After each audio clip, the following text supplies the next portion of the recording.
ये सवाल दिया हुआ है, एक बहुमंजिला भवन के शिखर से देखने पर एक 8 मीटर ऊंचे भवन के शिखर और तल के अवनमन कोण क्रम से 30 और 45 है।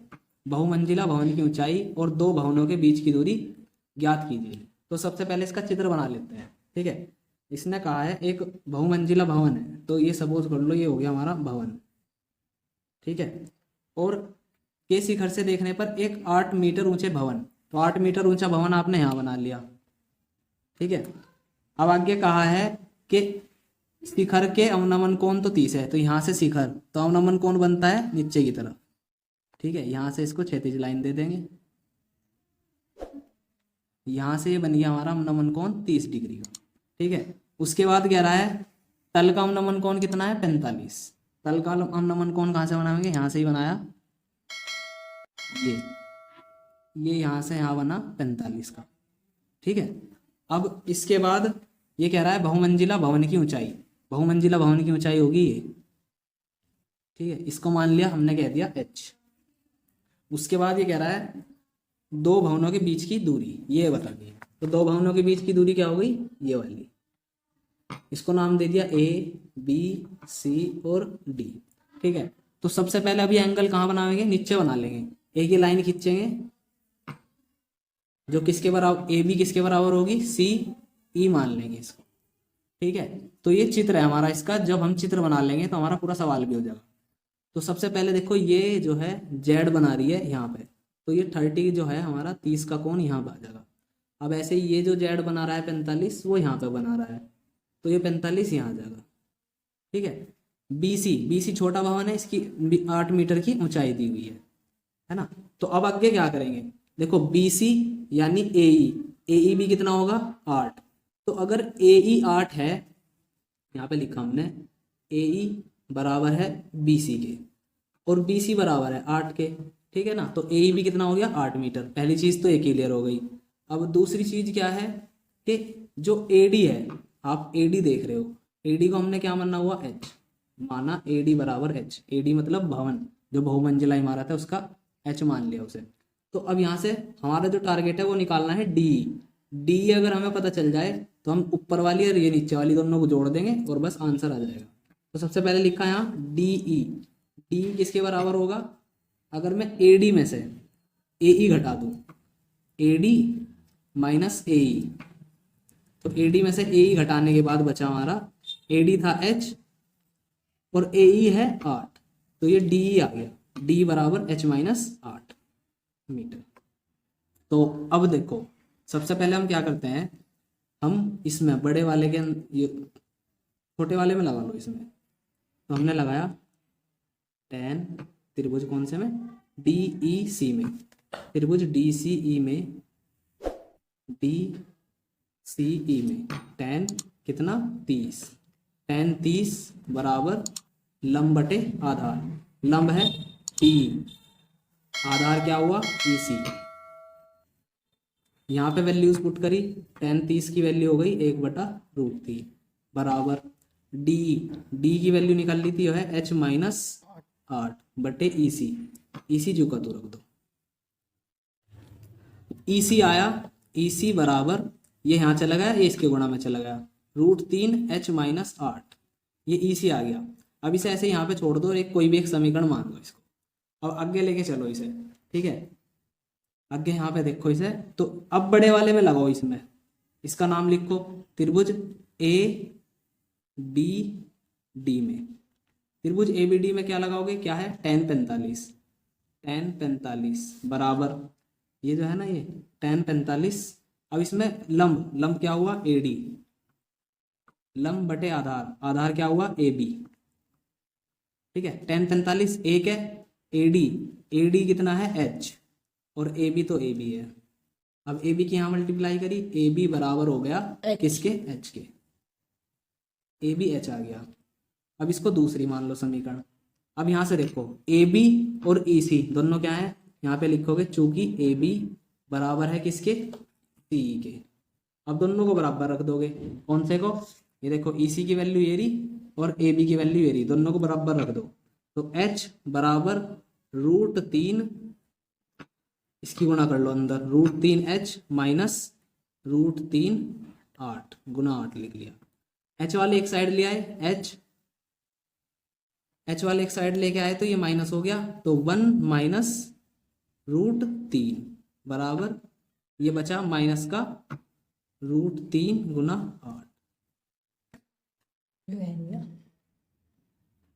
हाँ भाई, इसमें क्या करेंगे अब, ये माइनस का चिन्ह बदल देंगे तो क्या लिखेंगे, एच बराबर, देखो ये डिवाइड में जाएगा, अगर इसके माइनस के चिन्ह चेंज हो जाएंगे, √3 पहले आ जाएगा, एक बाद में लिखा जाएगा, तो √3 गुना 8 और डिवाइड में आ गया √3 माइनस 1। ठीक है, अब क्या करेंगे, अगली लाइन में लिखेंगे एच बराबर, देखो √3 माइनस 1 है तो क्या करना पड़ेगा हमें, √3 माइनस 1 से ऊपर नीचे क्या कर देंगे, प्लस वाले से गुना कर देंगे ऊपर नीचे, तो √3 माइनस 1 √3 प्लस 1। ठीक है, देखो भाई आगे क्या करना, अब इसकी गुणा कर लो, 8 3 की इसमें गुणा करी है ना, 8 √3 8 √3 की गुणा हुई, तो ये हो गया 3, और यहाँ पे चलो इसे पहले इसे बाद में करते हैं, √3 गुना 8 है और गुना में है √3 प्लस 1, और अपोन में ये क्या आएगा 3 माइनस, ठीक है, बराबर में कितना बचेगा, ये बचेगा आपका 8 √3 और गुना में आएगा 3 रूट का प्लस का 1 और बटे में आएगा 2, 2 से 4 बार कट जाएगा, और इसका जो आंसर रहेगा वो हो जाएगा 4 √3 प्लस 1। ठीक है, 4 √3 और √3 प्लस 1 ब्रैकेट के, ये इसका आंसर होगा। हम चाहे तो इसकी गुण अंदर भी करके इसका आंसर लगा सकते। तो यहाँ से भवन के बीच की दूरी AB बराबर h है, h की वैल्यू ये आई है। ठीक है, और AD भी क्या है h, तो भवन की ऊंचाई और भवनों के बीच की दूरी सेम है। ठीक है, देखो इस सवाल को करेंगे, √3x² प्लस 11x प्लस 6 √3 बराबर 0, द्विघात से इसे हल करना है, द्विघात सूत्र से।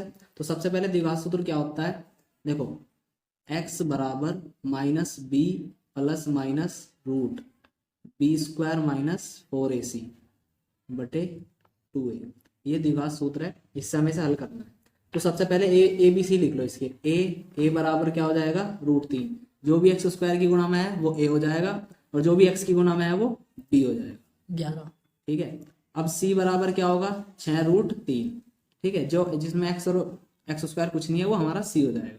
तो ABC की वैल्यू लिखने के बाद इन सारी वैल्यू को बस इसके अंदर रखना है और द्विघात सूत्र से हल हो जाएगा। तो अभी वैल्यूज रखते हैं, x बराबर -b तो -11 हो गया, प्लस माइनस √b² मतलब 121 माइनस के 4 गुना a √3 हो गया, और c है √3। अब क्या करेंगे, बटे में लिया 2a, 2 गुना a हो गया √3। ये सारी वैल्यू रखने के बाद हमें बस क्या करना है, x बराबर -11 प्लस माइनस, ये देखो ये बचा हमारा 121 माइनस, देखो ये √3 की गुणा √3 में करा कितना हो गया 3 हो गया, और 6 × 18 और 18 चौक हो गया 72। ठीक है, तो ये लिखा यहाँ पे 72 बटे में आया 2 गुना √3। अब अगर इसे आगे करते हैं तो माइनस के 11 प्लस माइनस 121 में से 72 घटाया तो ये बचा 11 में से 2 गया 9, और ये 11 में से 7 जाके बचता है 4 49। चलो आगे देखते हैं, अब ये 49 आ गया, इसका रूट हो गया, और अपोन में आ गया 2 √3 बराबर, इसका रूट निकालना माइनस के 11 प्लस माइनस 7 आ गया, बटे में क्या चल रहा है 2 √3। अब देखो यहाँ पे लिया प्लस चिन्ह, प्लस चिन्ह लेने पर जब आप प्लस चिन्ह लोगे तो ये वाला जो चिन्ह है इसमें प्लस लेंगे, पहले 11 प्लस 7 बटे 2 √3, ये माइनस है प्लस है घट जाएगा तो बचेगा क्या माइनस के 4 बटे 2 √3, 2 से कटेगा ये बच जाएगा 2 √3 माइनस का। तो इसका आंसर आ गया माइनस के 2 बटे √3। अब माइनस चिन्ह लेने पर ऐसे लिख लेंगे, माइनस चिन्ह लेने पर, तो आपने माइनस चिन्ह लिया, माइनस के 11 यहाँ से माइनस आ गया माइनस के 7 बटे 2 √3 बराबर, ये कितना बचा 11 और 7 हो गया 18, माइनस के 18 बटे 2 √3, 2 से इसे कट्टा बराबर में आ गया 9 बटे माइनस के 9 बटे √3। इसका आंसर हम क्या लिख सकते हैं, माइनस के 3 गुना √3 गुना √3 और अपॉन में √3, इससे वो कट जाएगा तो बचेगा क्या, माइनस के 3√3। ठीक है, इसका आंसर हम ये भी लिख सकते हैं। ठीक है, हेलो स्टूडेंट, स्वागत है आपका हमारे यूट्यूब चैनल M4M मैथमेटिक्स पर। आज हम सीखेंगे छठे का घ। ये अनसोल्ड पेपर है, इसमें से करने वाले हैं। इसमें दिया हुआ है किसी स्कूल की कक्षा 10 की 51 लड़कियों की ऊंचाइयां का एक सर्वेक्षण किया गया और निम्नलिखित आंकड़े प्राप्त किए गए। इसमें ऊंचाई दी गई है 140 से कम, 145 से कम, इस प्रकार करके 165 से कम तक गए हुए हैं और लड़कियों की संख्या दी हुई है। इस सवाल का हमें माध्यक ऊंचाई निकालनी है। तो देखिए इसका सोल्यूशन कैसे से करेंगे। सबसे पहले इसका वर्ग अंतराल बना लेंगे। ठीक है, वर्ग अंतराल बनाने के लिए क्या करोगे,